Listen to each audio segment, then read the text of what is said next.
Hi, welcome to our channel. Nalini DSP ఇప్పుడు తెర మీదకి వచ్చినటువంటి పేరు, అందరి నోట్లలో నానుతున్నటువంటి నళినిని డిఎస్పి, మాజీ డిఎస్పిగా చేసినటువంటి నళిని తెలంగాణ ఉద్యమ సమయంలో తెలంగాణ ఉద్యమకారుల మీద, తోటి అక్కా చెల్లెల మీద, అన్నాదమ్ముల మీద నేను లాఠీ జులిపించలేనంటూ విస్తృత స్థాయి ఉద్యమం జరుగుతున్న తీరులో జరుగుతున్నటువంటి పోలీసుల దాడి, పోలీసుల పీడన, పోలీసుల ఒత్తిడి ఇవన్నీ చూసి చెలించిపోయినటువంటి తెలంగాణ వీరవనిత, తెలంగాణ ముద్దుబిడ్డ నళిని, వరంగల్ జిల్లాకు చెందినటువంటి నళిని డిఎస్పి ర్యాంక్ అధికారి.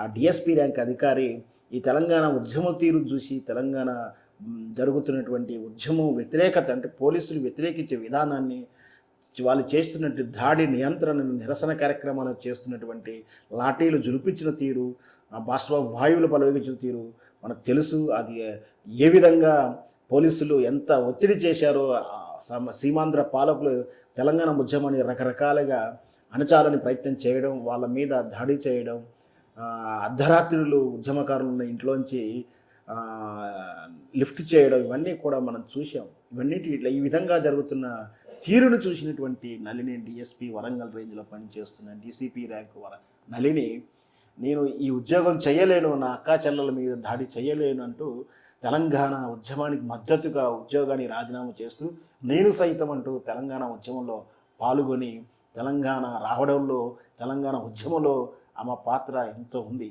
అయితే ఎందుచేతనో తెలంగాణ వచ్చిన తర్వాత తెలంగాణ ఉద్యమకారులకు, తెలంగాణ పోరాట యోధులకు కేసీఆర్ ప్రభుత్వం ఏదో రకంగా చాలామందికి, గాయకులకు ఎన్నో రకాల మందికి ఎంతో రకాలుగా అఫీషియల్గాను అన్అఫీషియల్గాను సహాయం చేశాడని అంటుంటారు.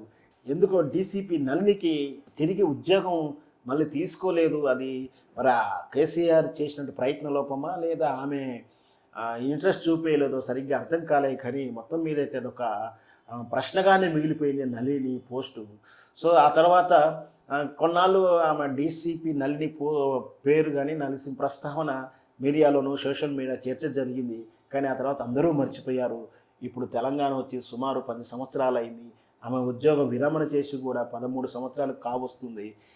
తెలంగాణ బీఆర్ఎస్ పార్టీ ఓడిపోయి కాంగ్రెస్ పార్టీ వచ్చిన తర్వాత ఇప్పుడు మళ్ళీ తెర మీదకి ఆమె పేరు తీసుకురావడం, ఆమెకు న్యాయం చేయండి డీసీపీ నళినికి, మళ్ళీ నీకు ఉద్యోగం ఇవ్వండి అంటూ సోషల్ మీడియాలో ముక్తకంఠంతో పోస్టులు రావడం, వైరల్ కావడంతో అయితే రేవంత్ రెడ్డి కూడా దీన్ని టేకప్ చేశాడని, సమీక్షించాడని, నిన్నటి పోలీస్ శాఖ శాంతి భద్రతల సమీక్షలో ఈ ప్రస్తావన చేశాడని, డీసీపీ నళినికి ఎందుకు ఉద్యోగం ఇవ్వలేము, చాలాసార్లు ఎన్నికల్లో పోటీ చేసినటువంటి నాయకులు ఉద్యోగాలకు రిజైన్ చేసి, ఎన్నికలకు పోటీ చేసి, ఎన్నికల ఓడిపోయిన తర్వాత తిరిగి వాళ్ళ రాజీనామాను విత్డ్రా చేసుకుని తిరిగి ప్రభుత్వ ఉద్యోగులు చేరిన తీరు కొన్ని చూశాము. అంతగా వాళ్ళకు వెసులుబాటు ఉన్నప్పుడు డీసీపీ నళినికి ఎందుకు మనం ఉద్యోగం ఇవ్వలేము, న్యాయపరమైన చిక్కులు ఏమున్నాయి, ముందు నళినికి ఇష్టం ఉందా లేదా, వ్యక్తిగత ఇంట్రెస్ట్ ఏంటో తెలుసుకోండి, దీని మీద నాకు వెంటనే సరి అయినటువంటి రిపోర్ట్ చేయండి అని కూడా రేవంత్ రెడ్డి గారు ఆదేశించినట్టు కూడా తెలుస్తుంది. ఏదైనప్పటికీ ఇది జరుగుతున్న తరుణంలో నళిని కూడా సోషల్ మీడియా ద్వారా నాకు ఉద్యోగం చేయాలని ఇంట్రెస్ట్ లేదు, గ్యాప్ వచ్చింది 13 సంవత్సరాల తర్వాత, మళ్ళీ సర్వీస్ రూల్స్ కూడా ఒప్పుకోవు, వయసు రీత్యా కూడా ఫిట్నెస్ తగ్గిపోతాను అంటూ ఆమె చేసిందని కూడా ఒక పోస్ట్ చదువుతున్నాం. అయినా రేవంత్ రెడ్డి గారు ఇంకో సూచన కూడా చేశారు. ఆమెకు ఆ తరహా పోస్టు రానప్పుడు ఆ లెవెల్కి జరిగినటువంటి, ఆ అర్హతకు జరిగిన పోస్ట్ ఇంకో రకంగా ఏదైనా ఇవ్వగలుగుతామో కూడా సాధ్యాసాధ్యాలు పరిశీలించమని చెప్పారు. నిజంగా నళినికి కనుక న్యాయపరమైన చిక్కులను ఛేదిస్తూ నళినికి మళ్ళీ సమాన హోదా లేదా తత్సంబంధ హోదా 13 సంవత్సరాల సర్వీస్తో కలుపుకునేటువంటి బెనిఫిట్స్ ఇస్తూ, నేను పదోన్నతం లేదా ప్రమోషన్, ఈ 13 సంవత్సరాలు సర్వీస్ చేస్తే ఏ విధంగా ఉన్నతమైనటువంటి శ్రేణికి ఇంప్రూవ్మెంట్ ఉందో తగిన స్థాయి గుర్తించేలా, తగిన స్థాయిలో ఆమెకు తిరిగి ఏదో ఒక పోస్ట్ ఇస్తే నిజంగా న్యాయం చేకూర్చిన వాళ్ళతో తెలంగాణ ఉద్యమకారులకు న్యాయం జరిగినట్టుంటుంది. ఏ కారణాలు చేస్తున్న బీఆర్ఎస్ పార్టీ చేసినా చెయ్యని మిగిలి ఉన్నా కూడా మళ్ళీ కాంగ్రెస్ రూపంలో ఇంకా చేస్తే కూడా మంచిదే. ప్రజలు కూడా అవమానిస్తారు, కాంగ్రెస్ని అభినందిస్తారు.